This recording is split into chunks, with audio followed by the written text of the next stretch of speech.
हो सकता अगर मैं तुसा जगह उठा हुआ तो मैं भी यहाँ चलो मैं भी जिस तरह भी है भी अपना घर बेचा जो भी बेचा तरह बोला कि आप जो है वो पाकिस्तान चले जाएं, इस तरह ना मेरी कंपनी बंद हो गई है तो इस वजह से आपके वीज़े के ऊपर भी असर पड़ेगा और आप पाकिस्तान चलें जाएंगे, मैं नई कंपनी खोलूँगी तो मैं आपको फिर जो है वो मैं आपको बुला लूँगी दोबारा वापस। अस्सलाम वालेकुम दोस्तों, मैं हूं साजिद महमूद ताहिर और आप देख रहे हैं चैनल वीज़ा बेस। दोस्तों, आज का प्रोग्राम इंतहाई अहम मौजू पर है कि हमारे यहाँ से बेशुमार लोग हेल्थ केयर वीज़े पे यूके जा रहे हैं और फैमिलीज़ जा रही हैं।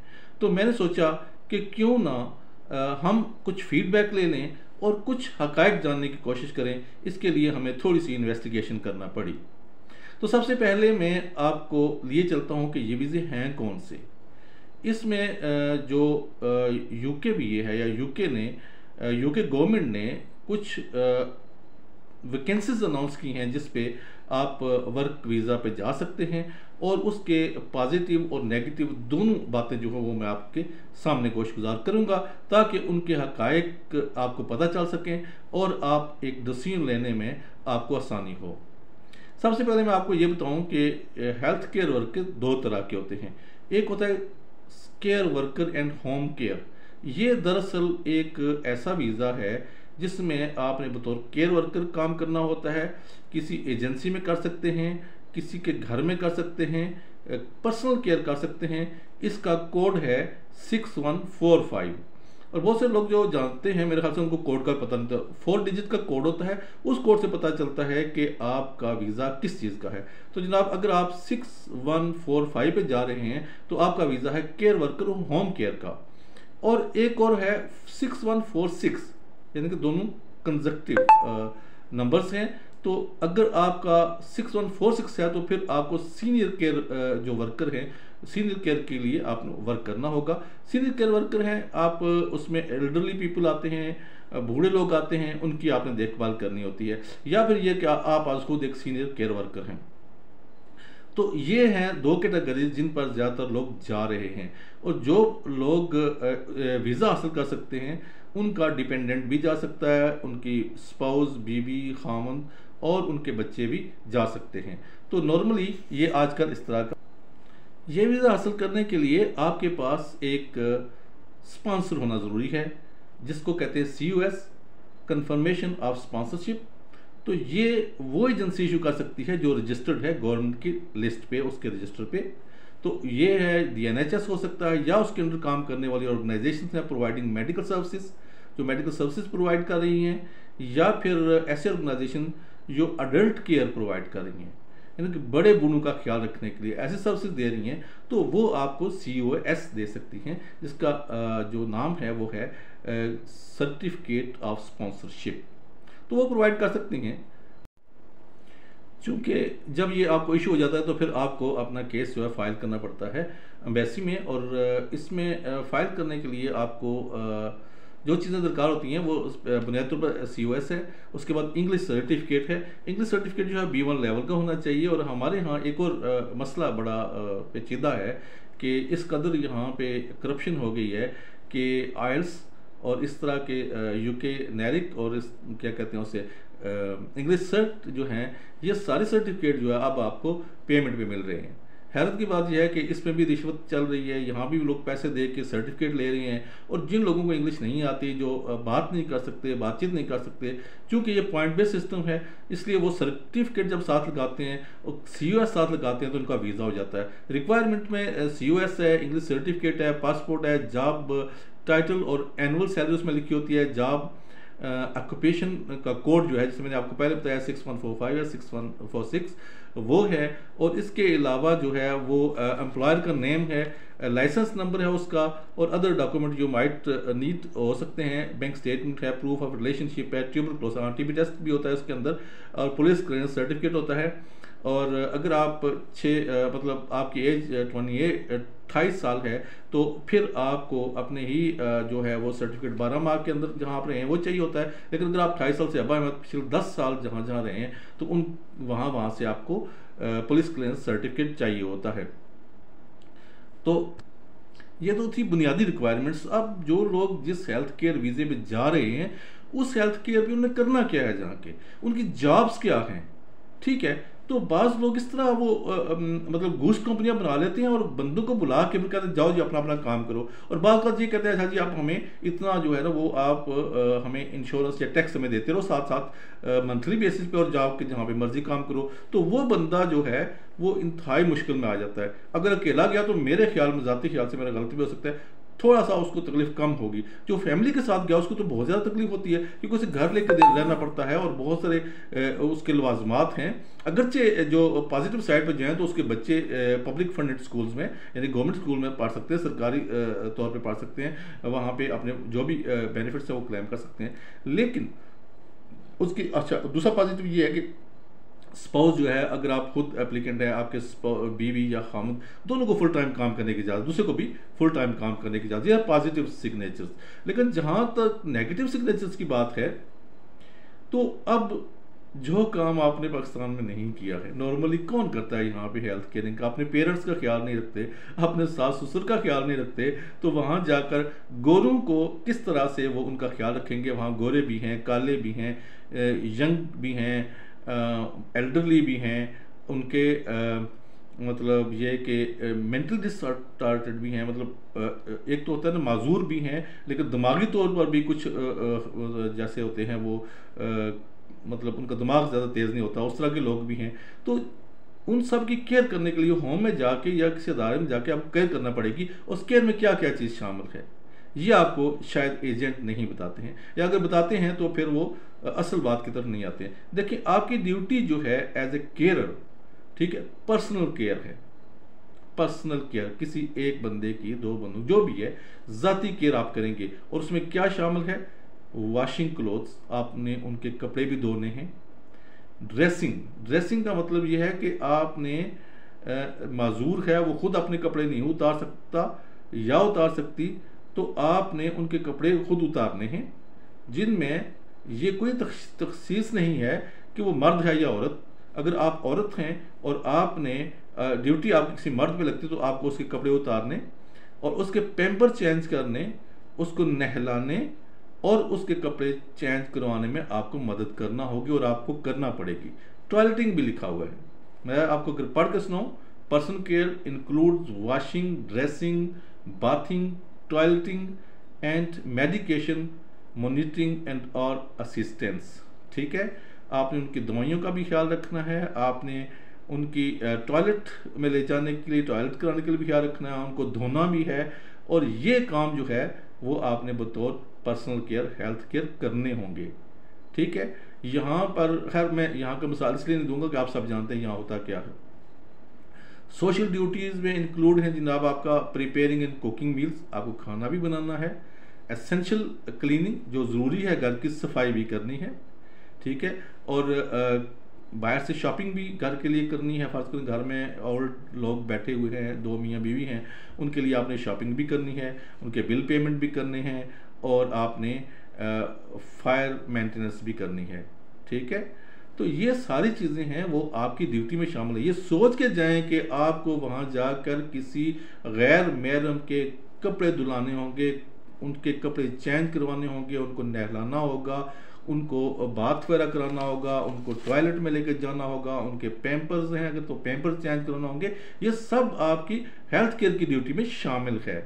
और जब ये लोग वहाँ जाते हैं, अगर काम नहीं मिलता है तो और मुश्किल, मिल जाता है तो और मुश्किल। ये चीज़ें जहन में नहीं होती हैं। जहन में ये होता है कि हम फैमिली समेत यूके जा रहे हैं। क्योंकि मेरा काम ये था कि मैं तहकीकात करके आपको असल हकीकत से आगाह करूं, ताकि आप उस सिलसिले में अवेयर हो सकें। मकसद हमारा यही है कि अगर आपको सूट करता है तो you can go, it's legal. अगर सूट करता है तो ठीक है, अगर आपको नहीं सूट करता है तो यहीं से आप स्टॉप कर लें, आगे ना बढ़ें। ठीक है, और अगर बीच में एक बात आ गई है कि अगर फ़र्ज़ करें आप जाते हो और जाके वहाँ पे क्या करते हो जनाब के वहाँ जाके आपने क्या करना है कि जाने के बाद आपको किन किन चीज़ों का ख्याल रखना होता है। और चलें मैं 2 मिनट बाद टॉपिक को यहीं रोकता हूँ। मैं आपको एक और चीज़ बताता चलूँ कि जो केयर, होम केयर है या हेल्थ केयर है, इसका जो असल जो वैकेंसी होती है या असल नाम होता है वो है केयर गिवर। ठीक है, असिस्टेंट देना पेशेंट्स को या एल्डरली पीपल्स को, या फिर आपने केयर गिव देनी है जो मजदूर हैं, डिसेबल्ड पर्सन हैं। तो केयर गिवर का काम किया जनाब, मैं आपको वही पढ़ के सुनाता हूँ। केयर गिवर कहता है जी attending a patient, hygiene needs, हाँ एक और बीच में काम आ गया, हाइजीन अवेयरनेस होनी चाहिए। ये नहीं कि आपने उनका खाना बनाया उसमें जो बैक्टीरिया पैदा हो गया, वहाँ पे कोई भी किसी किस्म का खाना आप ओपन टू आवर्स के लिए नहीं रख सकते। हम तो सुबह सैलड काटते हैं ना, तो पूरा दिन उसको शाम तक इस्तेमाल करें, वहाँ नहीं होता। वहाँ 2 घंटे के बाद वो कहते हैं कि इसके अंदर बैक्टीरिया हो गया, आप इसको फेंक दें। हाइजीन अवेयरनेस आपके पास होनी चाहिए, ठीक है। उसके बाद जनाब ये वही बात कि बाथिंग है, ड्रेसिंग है, अनड्रेसिंग है, क्लीनिंग है, टीथ और डेंचर, वो जो होते हैं ना दांत आपके मसनूई, उनको भी आपने धोना है, उनको भी सफाई करनी है और क्लीनिंग करनी है। दांतों की, उनके अगर दांत है तो दांतों की क्लीनिंग करनी है, अगर दांत नहीं है उनका वो मसनूई दांत हैं तो वो भी आपने साफ़ करने हैं। तो थोड़ा सा मैं मज़ीद आपको इस तरफ ले चलता हूँ, रिपीट करता हूँ कि आप कौन कौन बंदा साथ ले जा सकते हैं। अपने हस्बैंड को, वाइफ को ले जा सकते हैं, और 18 साल से कम जो बच्चे हैं वो भी साथ लेके जा सकते हैं। और उसके बाद ये है कि पॉजिटिव साइन में ये है कि 5 से 16 साल लीगल वहाँ पे बाउंड है। आप 5 साल से 16 तक हर बच्चा स्कूल जाएगा, ये गवर्नमेंट का कानून है। और इस दौरान जो भी आपके एक्सपेंस है गवर्नमेंट आपके अखराजात स्कूल के बर्दाश्त करेगी, उसके लिए वरी करने की कोशिश ना करें। हाँ अलबत्ता अगर ये आप ये काम कर सकते हैं तो फिर कर सकते हैं। तो एक तो ये थी जो लीगल ओब्लिगेशंस थी। अब मैं आता हूँ कि फीडबैक क्या है हमारा। अब जो लोग चले जाते हैं ना अपने बहुत से कह लें कि मवेशी फ़रोख्त करके चले जाते हैं, ज़मीनें फ़रोख्त करके चले जाते हैं, और एक आध को ऐसा केस भी ध्यान में इसने अपनी गाड़ी फ़रोख्त कर दिया। तो ये जब लोग जाते हैं ये वापस आने के उसके सिस्टम में नहीं रहते हैं। ये ऐसी जगह पहुंच जाते हैं आलम बरज़ख में जहाँ ना ये आगे जा सकते हैं ना ये पीछे जा सकते हैं। तो मैं चाहता हूँ कि अपने कुछ दोस्तों की राय आपको बताऊँ। अपने मेरे दोस्त हैं ज़हूर साहब यूके से, और मेरे दोस्त हैं जनाब ज़हीर अरशद साहब यूके से। चलें उनकी राय लेते हैं। ये साजिद साहब मैन मकसद ही है कि इस वेले उत्थे महंगाई की ने पाकिस्तान विच, लोग बेचारे तंग आए न, उन्होंने चारा नहीं चलना पिया, जे कम करने उन्हें पूरी नहीं पैनी पी। इस वास्ते ने ये सारा एक सैटअप इन्हें किते जावे। ये असां गौरमेंट ने इनवॉल्व बिच इस जिस जेह्ड़े एस्टैबलिश बंदे न वो पैसा जिस लैके इधर आ जान, जेह्ड़े बाकी जेह्ड़े पढ़े लिखे न, जेह्ड़े इन्हें चंगे लगने वो इन्हें इत्थे सहूलतां भी देने, जेह्ड़े नहीं हो ऐसा तरी जनाब फिरने तुरने पे, जिन्हें कोई पैसा पिच्छे हैन भी एवं आए न बस वीज़ा लैके आ गए ठीक है। तो बाकी जेह्ड़े म्हादड़ न वो उत्थे बेच बचा के जेह्ड़ी ज़मीं बाड़ियां घर अपना दाव पर ला के थावने पे वो ना करन इस तरह।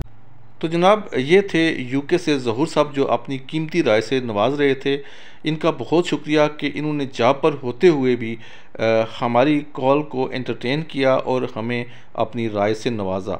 दरअसल बात यह है कि जब फैमिली के साथ लोग जाते हैं तो उनको ये पता ही नहीं होता कि वहाँ पर अखराजात कितने, ना तो अखराजात का कोई अंदाज़ा होता। वो तो कहते हैं कि हम जाके जॉब पे चले जाएंगे, लेकिन यहाँ पे आके जब घर लेते हैं उसका किराया कितना है, बिल्स कितने हैं, और दीगर जो है वो एक्सपेंसेस कितने हैं, ये हिसाब किताब जो है वहाँ पे परमानेंट रहने वालों के लिए भी बहुत मुश्किल होता है।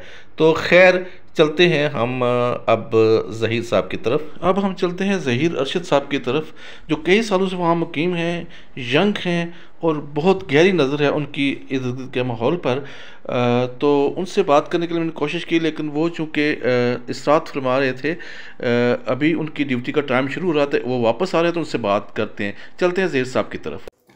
जी अस्सलाम वालेकुम सर, उम्मीद करता हूँ आप खैरियत से होंगे।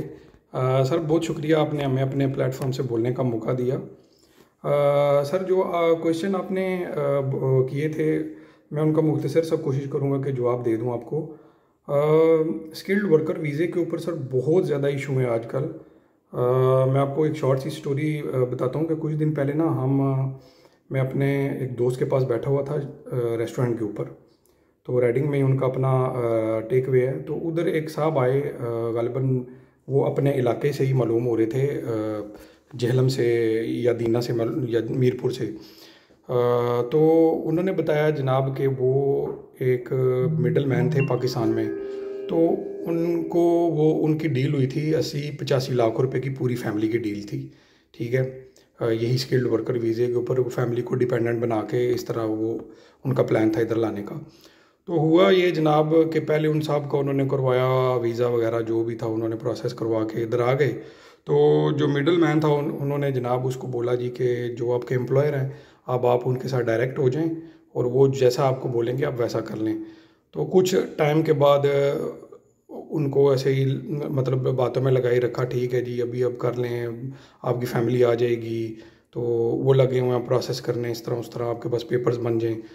तो उसके बाद हुआ ये जनाब कि उस लेडीज़ ने जो उनकी बॉस थी उसने बोला कि आप जो है वो पाकिस्तान चले जाएं, इस तरह ना मेरी कंपनी बंद हो गई है तो इस वजह से आपके वीज़े के ऊपर भी असर पड़ेगा और आप पाकिस्तान चलें जाएंगे, मैं नई कंपनी खोलूँगी तो मैं आपको फिर जो है वो मैं आपको बुला लूँगी दोबारा वापस।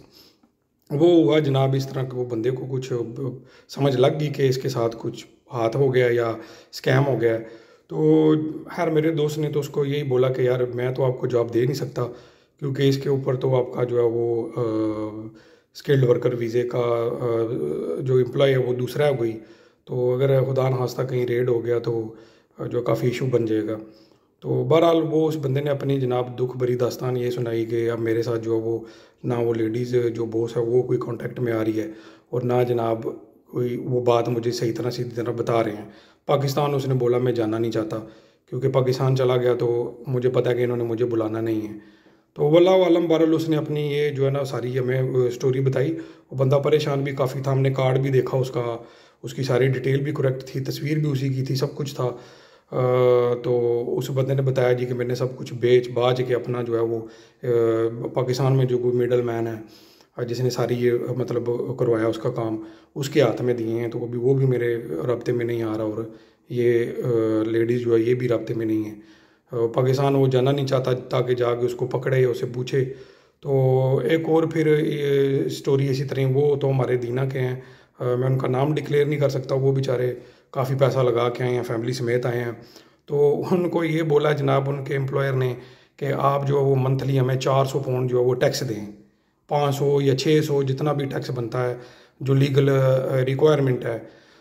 तो उसने बोला जी कि आपकी तो हमारी डील हुई थी कि आपने बोला था कि आपको उधर ले जाएंगे और काम भी होगा, हेल्थ केयर का सारा कुछ होगा, कॉन्ट्रैक्ट में लिखा हुआ है कि 1800-2000 पाउंड जो वो मंथली सैलरी होगी और बीवी जो है वो उधर हेल्थ केयर में काम करेगी और वो जो है उनका हस्बैंड जो डिपेंडेंट आया हुआ है और वो बाहर कहीं काम करेगा। तो अब जनाब ये हुआ है कि उसके एम्प्लॉयर ने भी उसका फ़ोन जो है वो सुनना छोड़ दिया है और उसने बोला जी कि आपका दिल है तो ठीक है, आप हमें 500 पाउंड टैक्स पे करें, जो आपका बनता काम आप जहाँ पे मर्जी है करें। तो उसने फिर बोला यार काम तो मैं कहीं और कर नहीं, वाइफ को मैं कहाँ पे काम करवाऊँ, ठीक है चले मैं खुद हूँ तो उसका तो कोई मसला नहीं है, लेकिन वो लेडीज़ कहाँ पे काम करेंगी, क्योंकि मोस्टली हमारे लोग यही कर रहे हैं कि वाइफ अगर थोड़ा पढ़ी लिखी है तो उसका जो वो स्किल्ड वर्कर करवा के वीज़ा तो खुद उस पर डिपेंडेंट हो जाते हैं।